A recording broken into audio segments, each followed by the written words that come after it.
वालेकुम। अच्छा ये स्टूडेंट्स, हमारी ऑटम 22 की डिस्कशन चल रही थी कैप 3 के पास पेपर पे, तो उसका एक आखिरी क्वेश्चन हमारा क्वेश्चन नंबर 9 रह गया है डिसीजन मेकिंग एरिया से। उस पर बात शुरू करते हैं। क्वेश्चन नंबर 9 दो पार्ट्स में नज़र आ रहा है। एक क्वेश्चन पार्ट ए है, एक बी है। ए में क्या जी, prepare product wise plan for in house production and outsourcing. तो सिनेरियो हमें यहीं से पता लग गया। लिमिटिंग फैक्टर एंड आउटसोर्सिंग दोनों ऑप्शन यहाँ पे अवेलेबल हैं to maximise JL profitability for the upcoming year. और पार्ट बी है, briefly discuss 4 non financial factor consideration that are often relevant to an outsourcing decision. ये तो बड़ी किताब में सीधी सी बात जो लिखी होती है उसी के ऊपर उसने सवाल पूछ लिया, ब्रीफली डिस्कस। तो ये तो आपकी रीडिंग असाइनमेंट ही रहने वाली है। मैं पार्ट ए के रेफरेंस से आपसे बात करूंगा कि हमने सबसे पहले सिनेरियो यहाँ से पिक कर लिया क्या है, उस सिनेरियो का स्टेप जरा ज़हन में ले आए। हम लिमिटिंग फैक्टर विद मेक और बाय को कैसे सॉल्व करते हैं। हम पहला स्टेप होता है extra cost of buying externally निकालना। और extra cost of buying externally कैसे निकलती है? Cost of buying product externally minus variable cost of in house production. इन दो वैल्यूज का डिफरेंस लेते हैं तो एक्स्ट्रा कॉस्ट पर यूनिट निकल आती है बाहर से खरीदने की। हर प्रोडक्ट के लिए यह वैल्यू कैलकुलेट की जाती है। फिर लिमिटिंग फैक्टर आइडेंटिफाई किया जाता है, कितने मशीन आवर लग रहे हैं, कितने लेबर आवर लग रहे हैं। एक्स्ट्रा कॉस्ट को लिमिटिंग फैक्टर से डिवाइड किया जाता है, extra cost per limiting factor आ जाती है। एक्स्ट्रा कॉस्ट पर यूनिट से extra cost per limiting factor पर चले गए और देन रैंकिंग कर ली जाती है। Highest value rank first, highest value rank first for in house production. जिस cost extra cost per unit जहां पे हाईएस्ट है वो इन हाउस रैंकिंग के लिए पहली प्रेफरेंस होती है। एंड जैसे जैसे कॉस्ट नीचे जाती है वैसे वैसे रैंकिंग गिरती है। उसके मुताबिक हम पहले इन हाउस प्रोडक्शन करते हैं और बाकी जो फिर टाइम बच जाता है उससे हम आउटसोर्सिंग की तरफ चले जाते हैं। तो लेट्स रीड द क्वेश्चन और फिर उस क्वेश्चन को हम उन स्टेप्स के मुताबिक सॉल्व करेंगे। Jupiter Limited is engaged in the production of 3 products, L1, L2 and L3, which it sells in the local market. Presently, JL's manufacturing plant is operating at 80% of its capacity. Presently, 80% of capacity पे चल रहे हैं। Following information has been extracted from JL's record for the year ended. साल गुजरा उसका record है।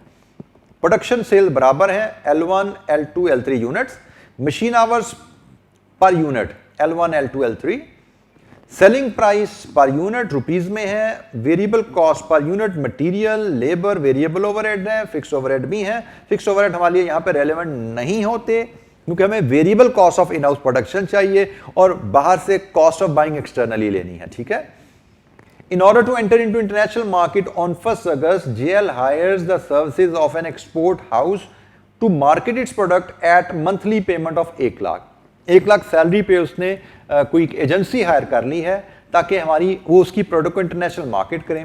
JL resultantly receives first export order from USA based economy asteroid limited. Details of the export order as L1, L2, L3 इतने units और ये हैं prices, selling price. ठीक है जी।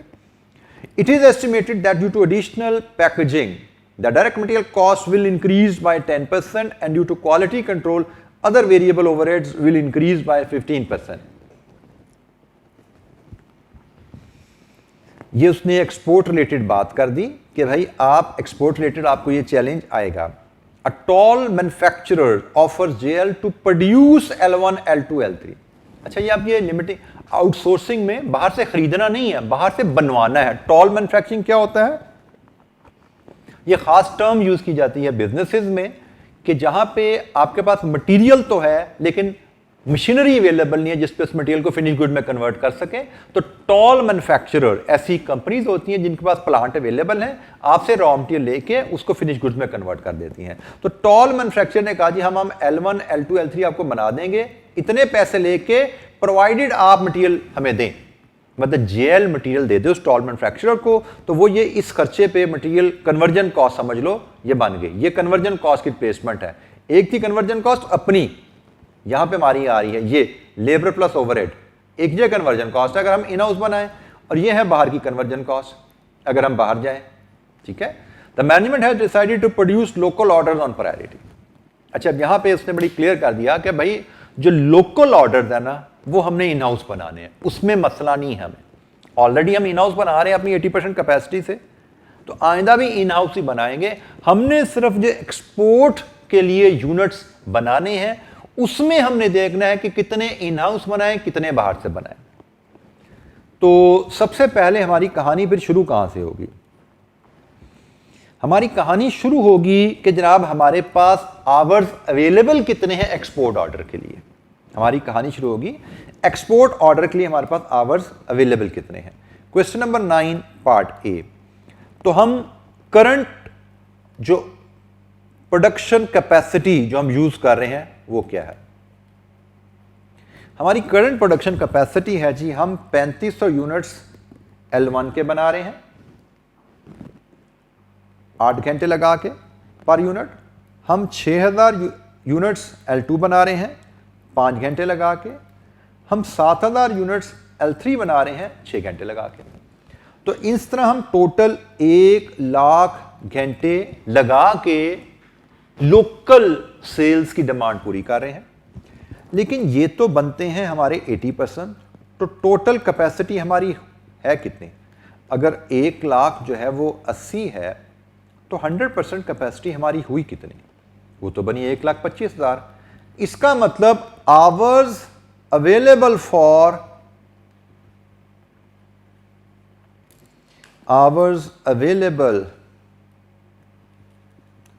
फॉर एक्सपोर्ट ऑर्डर वो बने जनाब 25,000, और आवर्स रिक्वायर्ड फॉर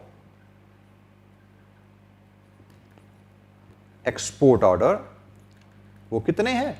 तो ऑर्डर के हिसाब से देख लीजिए जी, एक्सपोर्ट ऑर्डर हमें मिला है 1200 यूनिट्स L1 के इंटू 8 प्लस 1500 यूनिट्स L2 के इंटू 5 प्लस 1800 यूनिट्स L3 के इंटू 6। तो जनाब हमें यहाँ पे जो टोटल टाइम चाहिए वो चाहिए 27,900 का। इसका मतलब हमारे पास शॉर्टफॉल है मशीन आवर्स की 22,900। इसका मतलब हमें आउटसोर्सिंग में जाना पड़ेगा। हम अपनी complete demand in house production से पूरी नहीं कर सकते, हमें टॉल मैन्युफैक्चरिंग में जाना पड़ेगा। तो अब टॉल मैन्युफैक्चरिंग में जाना है, हम टोटल हमें 27,900 घंटे चाहिए, 25,000 अवेलेबल हैं। तो L1 L2 L3 में से कुछ यूनिट्स हम बना लेंगे 25,000 घंटे इस्तेमाल करके, बाकी 2900 घंटों के बराबर जो प्रोडक्शन है वो हमें आउटसोर्स करनी पड़ेगी। अब हमें हिसाब लगाना है कि हमें कितने जो यूनिट्स हमने एक्सपोर्ट करने हैं उनमें से कितने यूनिट्स इन हाउस बनाए, कितने बाहर बनाए। अब यहां पे एक जो की है ना कि जो लोकल यूनिट्स हैं उनकी प्लानिंग हमारे स्कोप में नहीं है। उसने कहा जी ये आपके करंटली 1 लाख लग रहे हैं और ये आपकी प्रायोरिटी है, ये तो बनाने ही बनाने हैं। मसला हमें सिर्फ इनका है, इनकी हमें प्लानिंग करनी है कि ये जो एक्सपोर्ट का ऑर्डर आया है इसमें से कितने खुद बनाएं और कितने बाहर से बनवाएं। बाहर से खरीदने भी नहीं है, बाहर से बनवाए हैं। अब हमारे स्टेप्स शुरू होंगे। हम product wise L1 L2 L3 में हम पहले कैलकुलेट करेंगे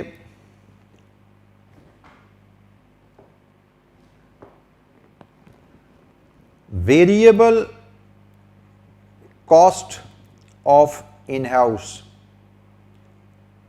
production. Variable cost of in house production बनाते हैं जी पहले।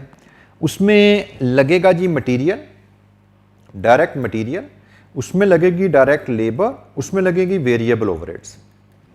अच्छा जी L1 में करंटली तो लग रहे हैं 90 रुपये, लेकिन हमें जो टेबल के नीचे नोट में बताया गया है एक्सपोर्ट के लिए कोई एक्स्ट्रा मटेरियल लगेगा जिसकी वजह से मटेरियल कॉस्ट आपकी 10% से बढ़ जाएगी। सो जो करंटली आपकी 900 रुपये कॉस्ट है वो 10% इजाफे के साथ 9 से 90 पे चली जाती है। और इसके अलावा कह रहा है वेरिएबल ओवरहेड में 15% का इजाफा आएगा। करंटली वेरिएबल ओवरहेड आपकी 600 रुपये है, 15% इजाफे के साथ वो 690 पे चली जाएगी। लेबर में कोई चेंज नहीं आनी, तो लेबर आपकी करंटली 800 है, बाद में भी 800 ही रहने वाली है। इसी तरह हम L2 की कॉस्ट बनाएं, 600 में 10% इजाफा आ जाएगा, ये 660 पे चली जाएगी। लेबर जितनी पहले थी 750 उतनी ही रहने वाली है। वेरिएबल ओवरहेड पहले 700 थे, उनमें 15% का इजाफा आ जाएगा। ये बन जाएंगे जनाब 805। फिर आप अगर जाएं L3 के ऊपर 1000 मटेरियल कॉस्ट थी, 10% इजाफे के साथ ये 1100 पे चली जाएगी। लेबर कॉस्ट पहले भी 1400 थी, अब भी 1400 ही रहेगी। और वेरिएबल ओवरहेड्स 600 में 15% इजाफे के साथ 690 पे चले जाएंगे। तो ये जनाब हमारी बन गई इन हाउस वेरिएबल कॉस्ट। इसका अगर सम करें तो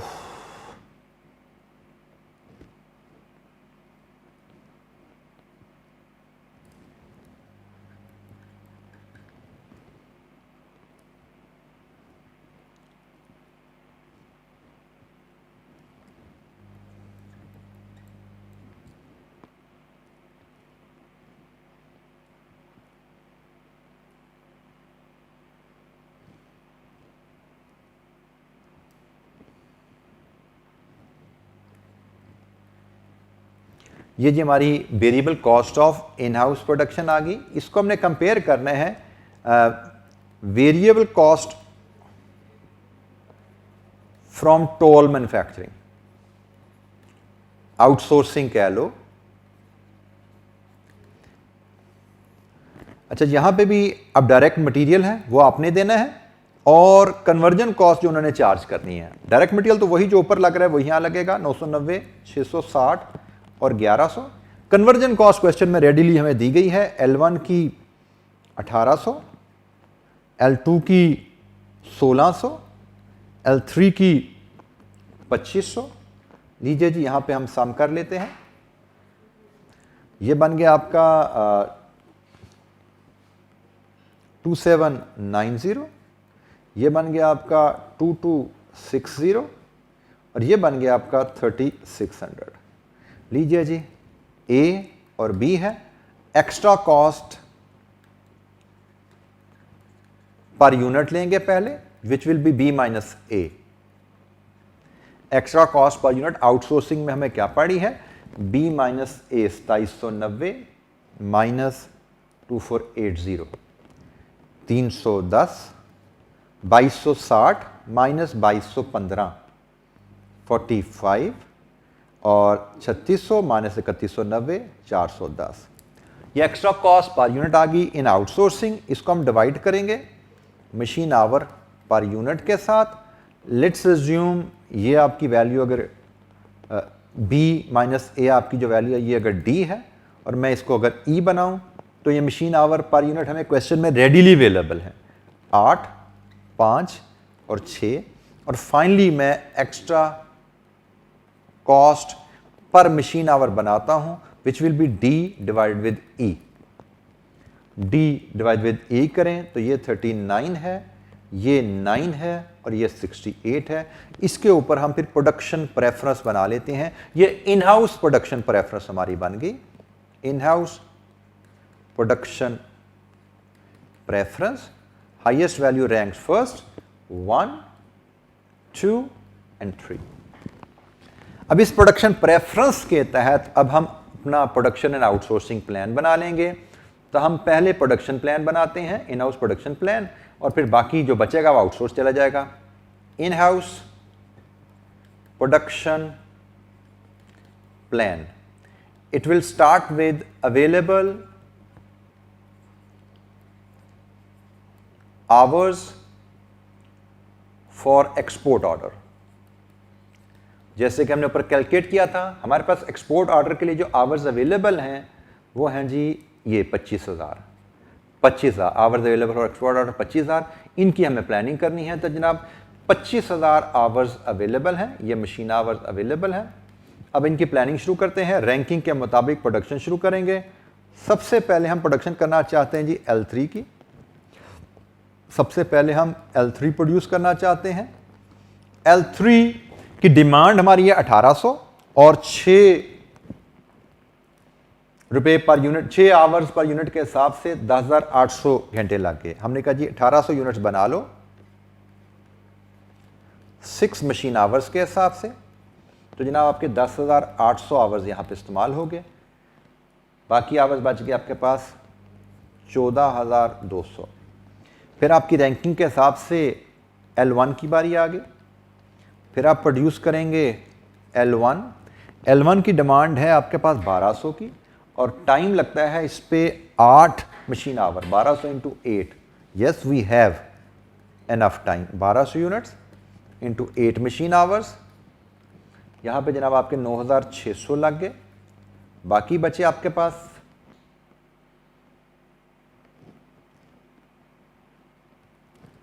4600। अब आपकी जो प्रोडक्ट बाकी है नंबर 3 पे वो L2 है। L2 की जो डिमांड है आपके पास वो 1500 की है, 1500 यूनिट्स की डिमांड है और टाइम जो उस पर लगने हैं वो लगने हैं 5, तो ये तो 7500 आवर्स हो जाते हैं, हमारे पास तो सिर्फ 4600 है। इसका मतलब हम यहाँ पे हम बैलेंस क्वांटिटी प्रोड्यूस करेंगे। बैलेंस क्वांटिटी कैसे निकालेंगे? 4600 तकसीम 5, 4600 तकसीम 5 लीजिए जी, ये 920 यूनिट्स, 920 यूनिट्स हम बनाएंगे, 4600 यूनिट्स आवर्स कंज्यूम हो जाएंगे। तो हमारे पास प्रोडक्शन प्लान जो बना L3 1800, L1 1200, L2 920। इसका मतलब हमें टॉल मैन्युफैक्चरिंग जो करवानी है वो सिर्फ L2 की करवानी है।